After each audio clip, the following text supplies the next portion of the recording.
everybody, it's Jake Mace with JakeMace.com. During meditation, my unconscious mind and the universe send me thoughts sometimes. And I wanted to share with you guys one of those thoughts today. I live in the USA and a lot of people around me, friends and family members, they own guns and they use guns. A lot of them have guns, but they don't use guns. They just feel safe having a gun in the house, protecting them.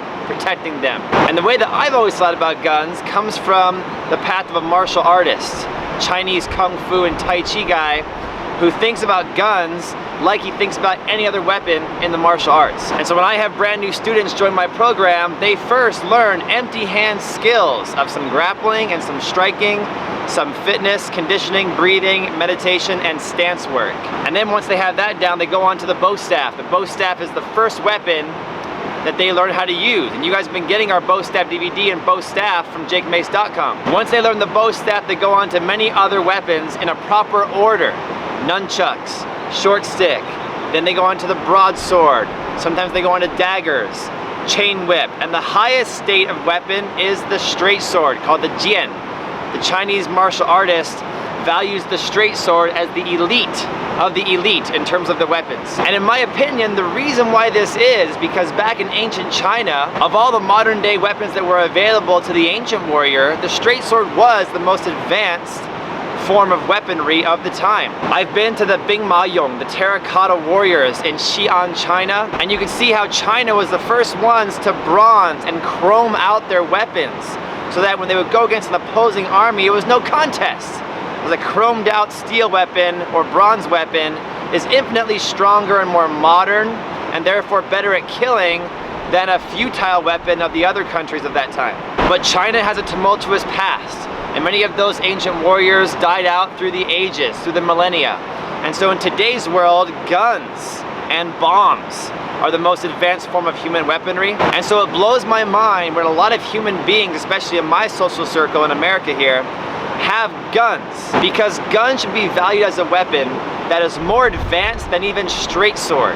And so I feel that if you're going to own a gun and use a gun in life, you should have to earn your keep by learning bow staff, nunchucks, stick, dagger, broadsword, chain whip, sai, etc., on up the chain, and prove your worth to get to the gun level. And the reason why this is important is because when you are able to buy the most elite weapon just because you give somebody money and you now own a killing tool right in front of you, you don't have any of the discipline and the focus and the training that goes behind the responsibility of owning a killing tool of that magnitude. So I'm curious right now, what do you guys think? In the comments down below, tell me your thoughts. Do you think that anybody should be able to get a gun, the most modern form of killing in today's age? Or should a gun owner have to prove themselves with horse stance, empty hand fighting, grappling, stick fighting, bow staff fighting, chain whip, dagger, and on up the chain? And then when they're a fifth black master of whatever style that they're studying, they have a ceremony, bow to the teacher, and the teacher presents them a certificate of mastery with a gun on top. Because now you have the focus, training, determination, and responsibility that goes behind owning the gun. Because if you guys are like me, the more skillful the martial artist that you meet, the better the fighter that you meet.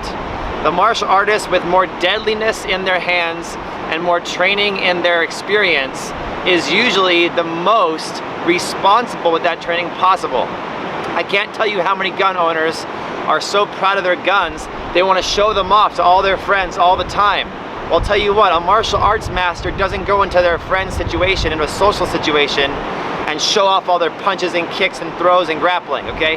They're humble about it, and they keep their killing abilities safe and humble on the inside.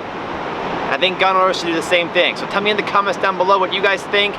I really want to know what you guys think. Hit like, subscribe to my channel, and get yourself the training, because as martial artists, we have to prove ourselves on up the chain from empty hand weapon to ultimate killing tool, because if we don't train, we won't have the responsibility and the focus needed to handle a weapon of that magnitude.